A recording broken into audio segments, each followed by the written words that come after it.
เมฆพลิกដីអូនជាស្រីស្អាតพลิกเมฆพลิกដី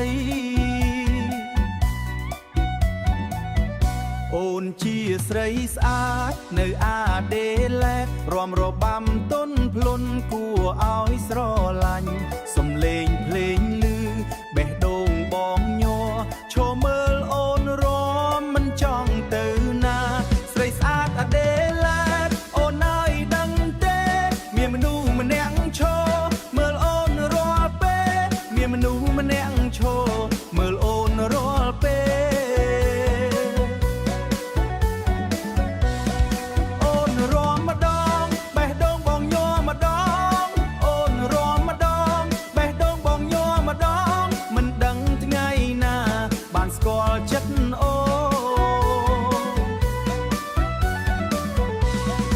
នៅដីឆ្ងាយតែយើងមិនភ្លេចខ្មែរសង្ក្រាន្តឆ្នាំនេះបានជួបអូនស្រី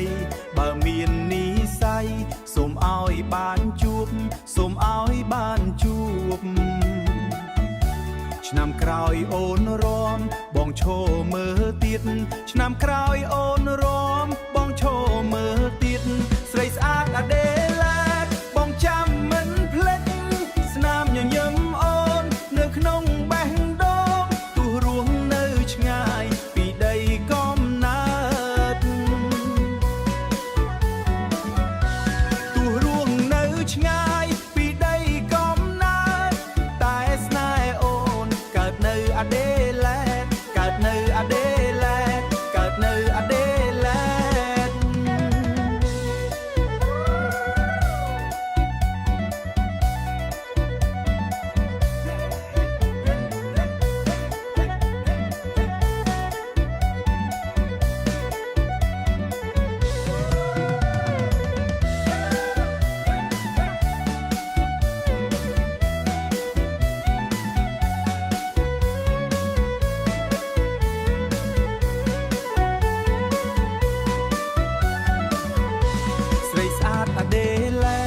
បងចាំមិនភ្លេច